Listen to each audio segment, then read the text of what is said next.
सुप्रभात। कैसे उदय हो समाधि की अवस्था, यह हमारी आज की आध्यात्मिक चर्चा का विषय है।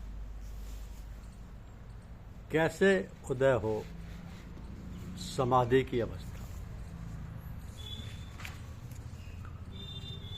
सभी सत्संगी लोग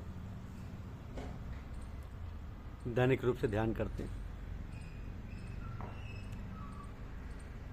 ध्यान के दौरान प्राय सांस की गति भी ऊपर नीचे होती रहती है।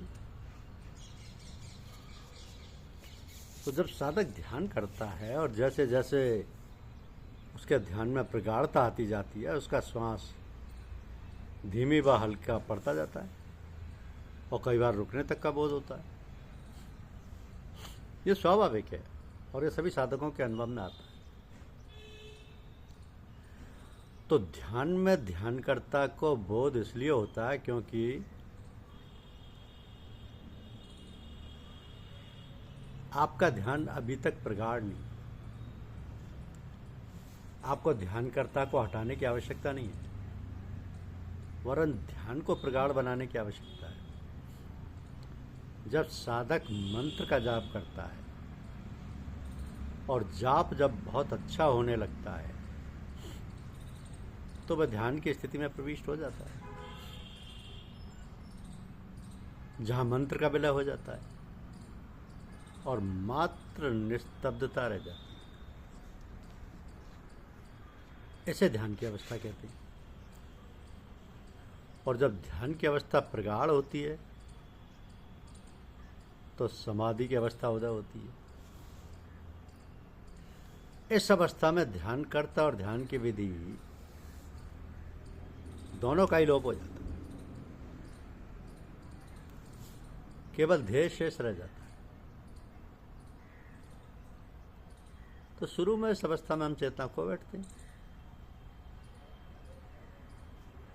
और हम संज्ञा शून्य हो जाते हैं। परंतु ये बहुत शांतिमय अवस्था है और जब हम इस अवस्था से बाहर आते हैं तो अंतर से शांति व आनंद छन छन कर बाहर आता रहता है। निरंतर अभ्यास द्वारा समाधि की अवधि में वृद्धि होती जाती है और जैसे जैसे हम उसके अभ्यस्त होते जाते हैं हमें समाधि की अवस्था में होश भी बना रहता है। ये सच्ची समाधि की स्थिति है। अब इस स्थिति में एक एकत्व का बोध होता है जिसे आप पाना चाहते हैं, परंतु ये स्थिति दीर्घकालिक अभ्यास के बाद आती है। तो जो साधक आधा घंटा सुबह व आधा घंटा शाम को ध्यान करता है, उनके लिए पर्याप्त है। जो सांसारिक कर्तव्यों में इस कदर उलझे हैं कि आध्यात्मिक उपलब्धियों की उनके लिए विशेष महत्ता नहीं है, परंतु जो इसी जीवन में भगवान को पाना चाहते हैं या मुक्त होना चाहते हैं, उनके लिए आधा घंटा ध्यान करना पर्याप्त नहीं। साधक को सुबह कम से कम 1 घंटा ध्यान करना चाहिए। शाम को आधा घंटे के ध्यान से काम चल सकता है, परंतु 1 घंटे तक ध्यान करने की कोशिश करनी चाहिए। साधना की ऊंची अवस्थाओं में सुबह एक आसन में 3 घंटे बैठकर ध्यान करना चाहिए। हमारे शास्त्रों में कहा गया है कि जो साधक एक आसन से 3 घंटा आसानी से बैठकर ध्यान कर सकता है वो जीवन मरण के चक्र से बाहर निकल जाता है।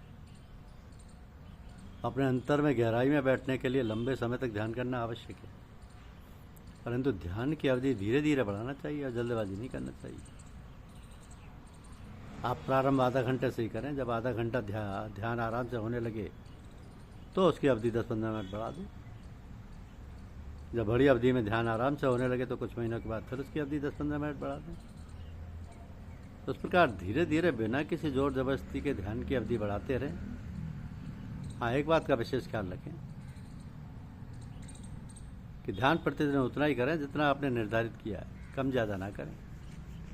यदि आप निर्धारित अवधि तक ध्यान नहीं करोगे तो मन कम समय तक ध्यान करने का कुछ ना कुछ बहाना ढूंढ लेगा। कभी कभी तो नागा भी करवा देगा। तो साधक को मन की इन युक्तियों से बराबर सावधान रहना पड़ेगा। साथ ही साथ आप प्रतिदिन एक ही समय पर एक ही स्थान पर ध्यान करें तो अच्छा रहेगा। अब ये नियम गृहस्थ और सन्यासी सबों पर लागू होते हैं।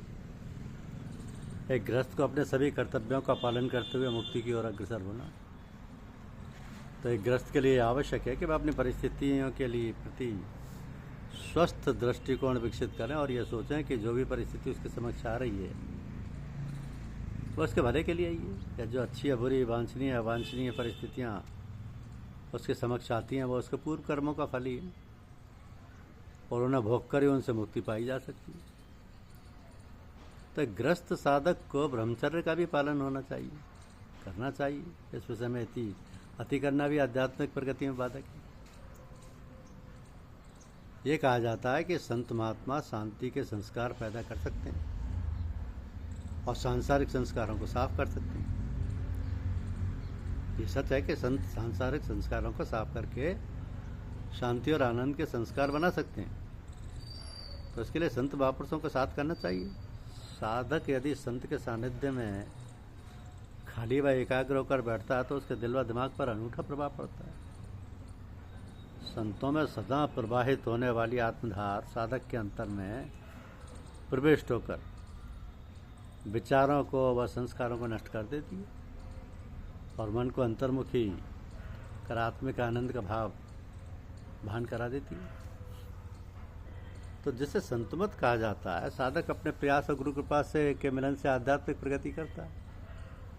गुरु तवज्जो देकर साधक के मन की गंदगी को साफ करता है, तो उसके मन के आवरण दूर करता है और उसे नई आध्यात्मिक अवस्थाओं का अनुभव कराता है। तो ये परिवर्तन गुरु के सानिध्य में तेजी से होती है, परंतु गुरु से स्नेह संबंध बना रहे तो दूर जाने पर भी आंतरिक सहायता मिलती रहती है।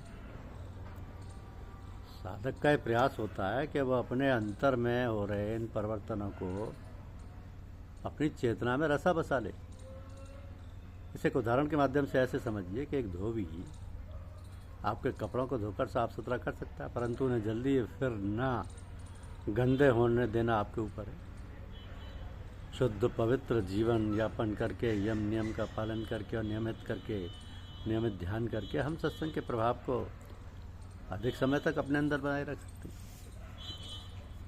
तो साधक को सांसारिक व्यक्तियों से अनावश्यक मिलना जुलना नहीं चाहिए, क्योंकि ऐसे मेलजोल से मन पर बुरे प्रभाव पड़ सकते हैं, जिससे साधना में बाधा पड़ जाए।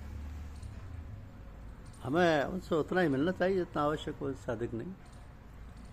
जब लोगों से मिलना भी पड़े तो ख्याल में रहे कि उस समय तो ध्यान अवस्था बनाए रखें या गुरु का स्मरण बनाए रखें।